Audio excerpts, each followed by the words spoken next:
Today we're going to read The Cool Bean by Jory John and Pete Oswald.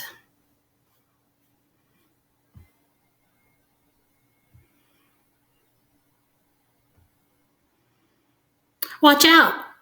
Here come the cool beans. The cool beans. Oh yeah, check out how they move. Look at the way they swagger. Notice their sunglasses. Yow. The cool beans are known all over school, from house to house, across town, beyond county lines. In the olden days, last year, we were all one big pot of beans. We were a mixed bag, but somehow it worked. Yep, those were the good old days. And then we stopped seeing each other as much.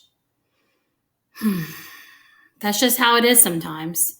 You spend less time together, even though you're not totally sure why. I watched as the beans I knew so well, the beans from my own pod, became the cool beans.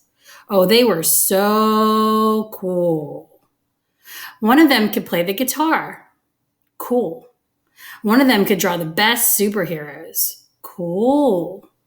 One of them could jump higher than any bean I've ever known. Cool. Me? Well, I mostly stayed the same. Sure, I made some small changes. I wore sunglasses, too big. I slicked my hair back, too slick. I strutted around. Ow. I swaggered. Oof. I was still picked last for everything. My clothes never seemed to fit. I snorted when I laughed. And I walked into stuff. Ouch. I was an uncool bean for sure. I started thinking of myself as just a common bean with no special skills. I couldn't compete, so I didn't even try. I'd never be a cool bean. It seemed like there were two types of beans in the world. There were the cool beans and the beans like me. The days all blended together. I lived my life and things were just okay. I took tests, I ate lunches, and mostly kept to myself. The cool beans continued being cool. I mean, sure, I missed them a bit. But it's not like I was going to say anything. I felt like all the coolness had gotten in the way of our friendship. And that's how it went until one day. I was in the cafeteria. I dropped my lunch on my loafers. Oh no, not again. But then something sort of miraculous happened. Out of nowhere, one of the cool beans helped me clean it up. He didn't even say anything. He just gave me a nod. That was it. Later, I was on the playground. I tripped and scraped my knee. And maybe I cried a little bit, and everybody saw it. One of the other cool beans came to my side. And without a word, he dusted me off. This afternoon, I was sitting in class. I wasn't really paying attention. I didn't notice, but our teacher had called on me. Everybody stared. I sat there in silence. Nobody said anything. And then, everybody just laughed at me.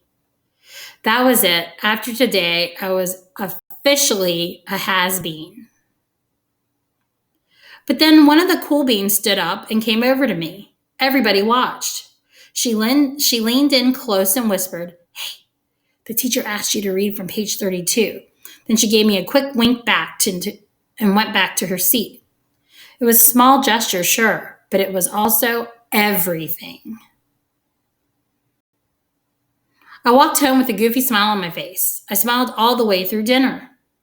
That day made all the difference. It was a day that could have been really bad if not for the kindness of a few cool beans. It gave me a shred of confidence. That shred of confidence has continued to grow.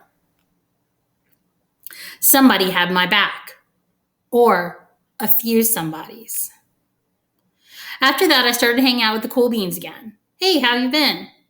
Get it? Have you been? Not all the time, but sometimes. At lunch, after school, even on the weekends. Throughout all this, I realized it's not about how you look or any of that other silly stuff. It's not about a wink or a nod or a smile. It is about a wink or a nod or a smile at just the right moment. It's about dusting somebody off, helping them up again, and pointing them in the right direction. You need a hand? Yes, please. Now that's cool. The end.